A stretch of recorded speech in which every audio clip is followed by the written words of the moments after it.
So with this video, it's another voiceover, but it's getting better with vlogging because in this video I actually talk a little bit more.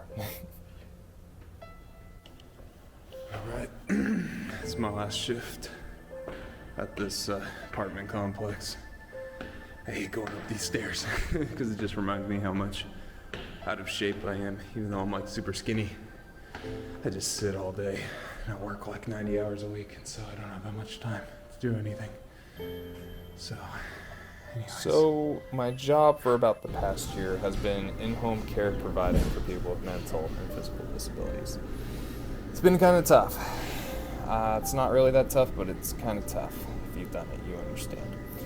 I was working this job for a long time, maybe many years, and trying to be an entrepreneur on the side by working in online businesses, physical businesses, trading currency, and doing other get-rich-quick schemes. And I hope I could get some residual income and breathe a little bit, but life didn't really work out that way. I basically failed in everything. Learned a lot, but nothing worked out.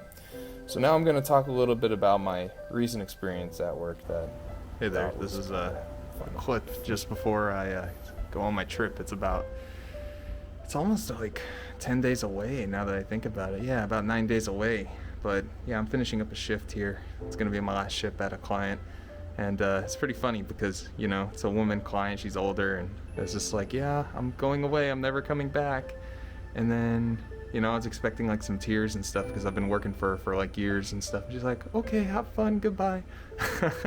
It's like, all right, cool, I'll see you never again, so see ya. But yeah, it's just all good, but I'm happy to get out of this place. You know, nothing against her or whatever, but just gotta go. Interesting how you could give so much of your life force, yet some people could care less about it. It makes it feel like you're selling your time and soul for trunk change. It pisses me off so badly. It makes me hate this job, but in reality I think this applies to a lot of jobs. In general, everybody does this, and we're a seller of life force for dollars, and then the dollars provide us life. So in a sense, I guess I'm just trying to accept reality and the way that life works and stuff. It's mostly working, sleeping, you know, for money and stuff. I don't know.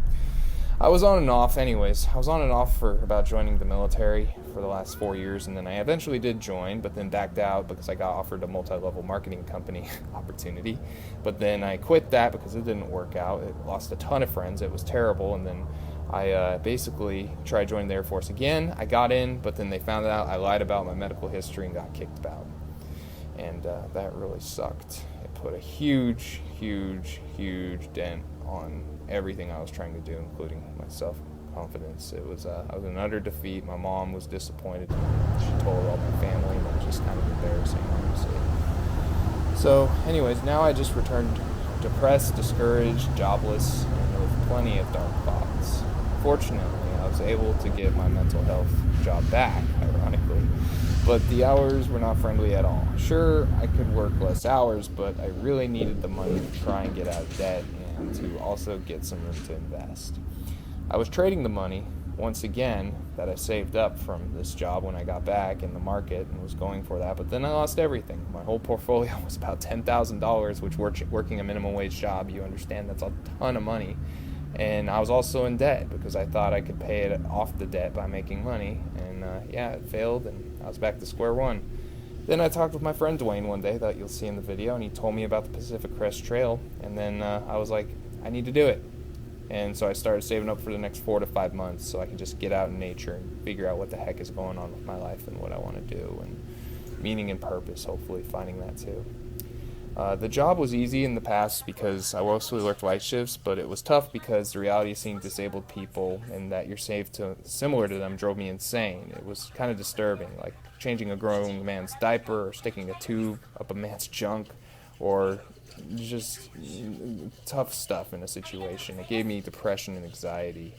But now I'm just going to talk about working at this job. So yeah, this has been my bed for like the past 4 or 5 years.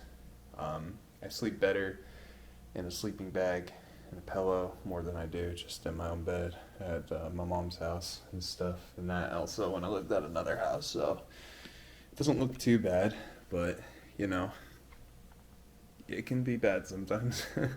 But I'm just kind of used to it, you know. They say like I don't know, if you get used to being uncomfortable.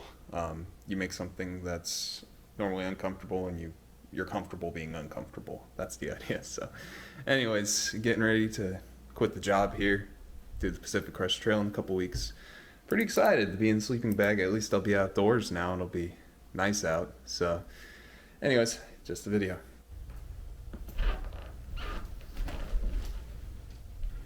So yeah, anyways, this job was easy, but it was hard, and the thing was, it was just disturbing because of the stuff I told you about, but also too, it just showed me the reality of humanity and the potential fate for myself one day, and I hated it. It was really hard. And then with the job, yes, I was able to sleep at night, but yeah, I had to get up if something went wrong. But now let me clarify a little bit too, that the clients that I worked with were absolutely wonderful. One thing that I did take away from this was extremely positive, was how these individuals, no matter how severe the disability, they were just like me. In the end, it was very humbling, because just like me, whether they be rich or poor, I will die just like them one day. They're individuals, and they're brought into this existence like me, and well, so in a sense, I do feel compassion for them, but it's still hard in general to be around them. But anyways, my favorite part about this job was leaving to go home. I was working this job simply to make money and not have fun at all. When you don't have a basis of what this life is or the purpose of it, it's really hard to find meaning in anything, really, including a career. So anyways, this is when I just got home, and now this is going to be me talking over the last part for the next video. I hope you enjoyed it, and yeah, stay tuned for what happens next.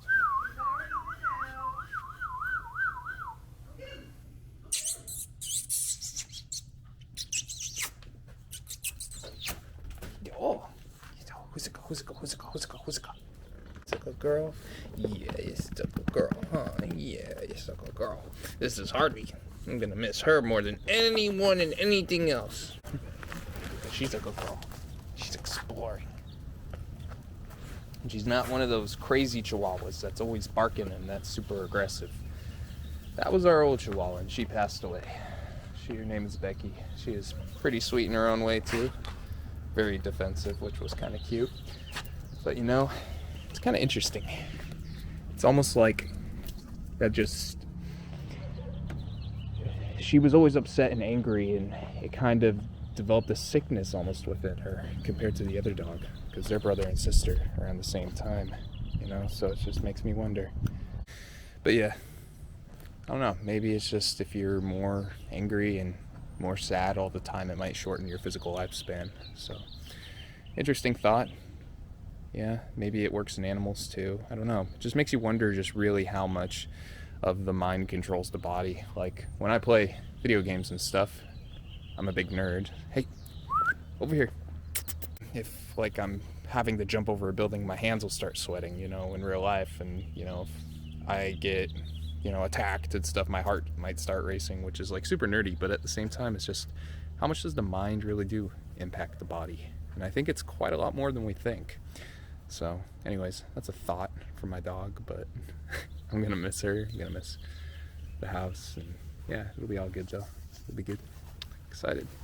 The one thing that would make me the most happy, the happiest person alive would be if I knew what this reality is, and the meaning and purpose of it, and what I'm supposed to do. I could do anything, be anything, go anywhere, do anything, but what's the point if you're just gonna die one day?